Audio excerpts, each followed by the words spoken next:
কত কিছু কিনলাম, ও কিছু টেরই পেল না। আমার সাথে বেশি চালাকি।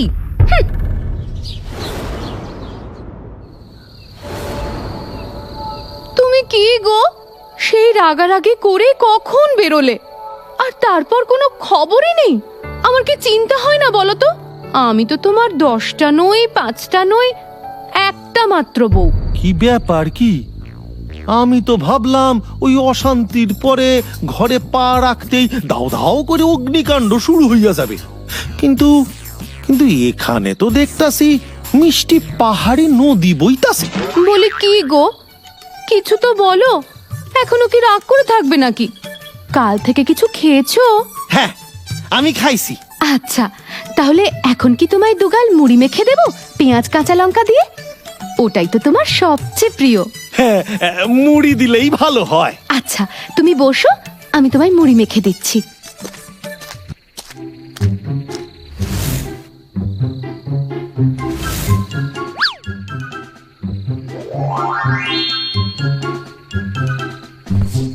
যাক বাবা, স্বর্ণ মুদ্রার থলেটা তো লোকাতে পারছি, এইটাই অনেক। এই সেরা ধুতিতে বউ কখনো হাতও দেবে না, আর আমার 7 রাজার ধন এক মানিক এইখানেই সুরক্ষিত থাকবে। বউ খাবারটা আনতে আনতে আমি টুক কইরা হাত পাটা ধুইয়া চলে আসি।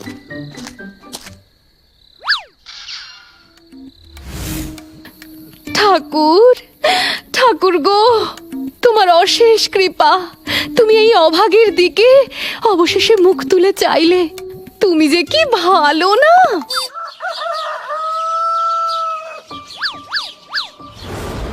ও বউ, বউ, আরে আমার সেরা ধুতিটা কোথায়?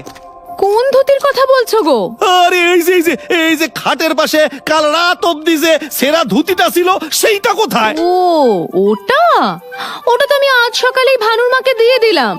বেচারা ভানুর গায়ে দেওয়ার কোনো কাঁথা নেই, তাই ওর মা ওটা দিয়ে একটা কাঁথা সেলাই করে দেবে।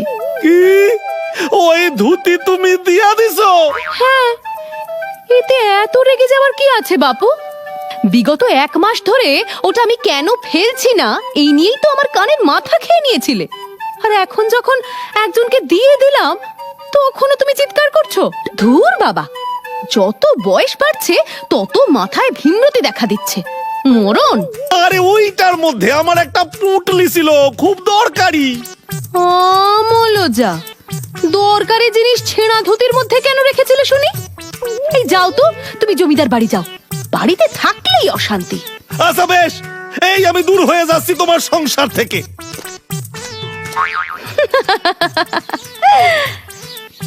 এই কিপটে বুড়োটাকে জব্বর জব্দ করেছি।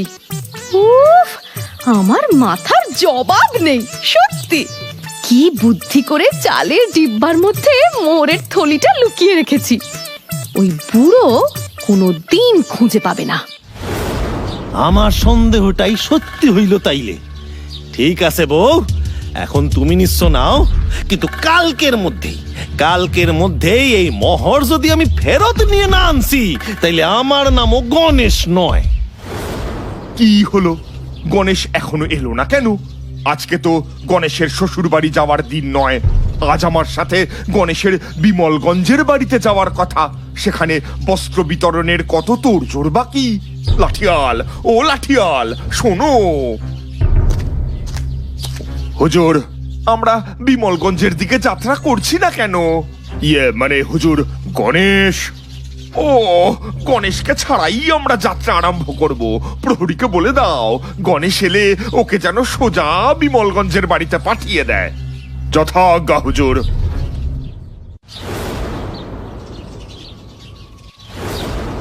প্রহরী, এই প্রহরী। আজ্ঞা করুন হুজুর। গণেশ এলে তাকে একটু ভুগিয়ে তারপর ভেতরে ঢোকাবে। শোনো, এই প্রথমে বলবে যারা পরে আসবে তাদের ভেতরে আছে ঢোকার হুকুম নেই। তারপর অনেক ভনিতা করে ঢোকাবে। কি মনে থাকবে তো? অবশ্যই মনে থাকবে হুজুর। গণেশকে জব্দ করতেই হবে, ব্যাটার খুব বার বেড়েছে। কি হইল প্রহরী? আমায় কি আজ প্রথম দেখলে তুমি? হুজুরের হুকুম। যে দেরিতে আসবে তার আজ ভেতরে যাবার কোনো উপায় নেই। অতএব আপনি ফিরে যান, তাছাড়া আমি আর কিছু করতে পারবো না। বুঝেছি হুজুর, আমি বুঝেছি। আমারে জব্দ করার জন্য এইটা আপনার একটা কৌশল মাত্র। দেখো, তুমি বেশ ভালোভাবেই জানো যে আমি রোজই হুজুরের কাছ থেকে কিছু না কিছু পুরস্কার পাইয়া থাকি। তোমায় কথা দিতাছি, আজ যা পুরস্কার পাবো তার অর্ধেক তোমার। হুজুর তো গণেশকে ভেতরে যেতে একবারও বারণ করেনি, তবে এই সুযোগটা হারাই কেন? অর্ধেক পুরস্কারও পাওয়া যাবে, এদিকে গণেশকেও হাতে রাখা যাবে। আচ্ছা গণেশ দাদা, আপনি ভেতরে যান, ভেতরে যান, তবে ওই ওই ওই পুরস্কারের ব্যাপারটা কিন্তু দেখে রাখবেন। হ্যাঁ হ্যাঁ, নিশ্চয় নিশ্চয়। বেটা লোভী, তোমার মজা আমি দেখাচ্ছি। একবার শুধু ভিতরটা যাই।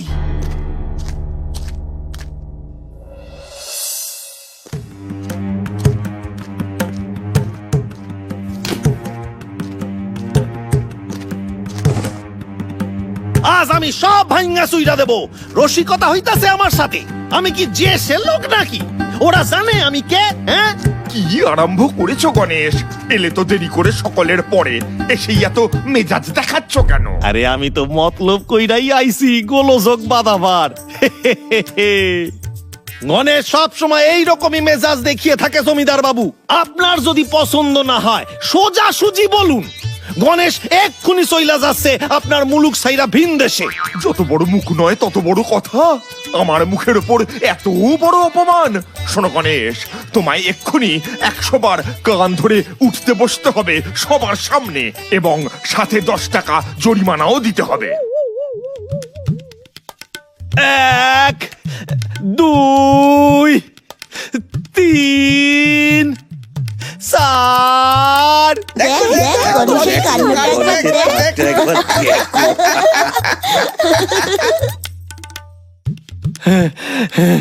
এই এই আমি 50 বার উঠছি আর বসছি হুজুর। এই নিন 5 টাকা। আমার আমার আজকের পুরস্কারের আরো একজন অংশীদার আছে।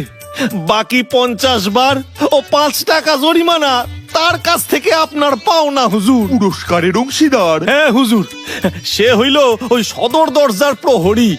অর্ধেক পুরস্কার কবুল না হওয়া পর্যন্ত সে আমারে কিছুতেই ভেতরে ঢুকতে দিচ্ছিল না। তাই আমি তারে আজ যা পুরস্কার পাবো তার অর্ধেক দেব কথা দিয়ে আইছি। গণেশ, তোমাকে একটু ভোগাবার কথা আমি প্রহরীকে বলেছিলাম ঠিকই, কিন্তু ঘুষ নিতে তো আর বলিনি। লাঠিয়াল, এক্ষুনি সেই প্রহরীকে আমার সামনে হাজির করো। যথাজ্ঞে হুজুর। গণেশের কথা শুনে করেছ যে ভুল, জমিদার বাবু তাই রেগে আগুন তেলে বেগুন। গণেশ আজকে পুরস্কার বাবদ 100 বার কান ধরে উঠবস আর 10 টাকা জরিমানা পেয়েছে। ওর ভাগেরটা 50 বার হয়ে গেছে।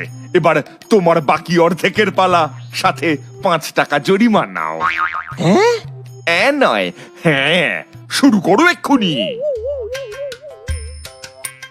1 2 3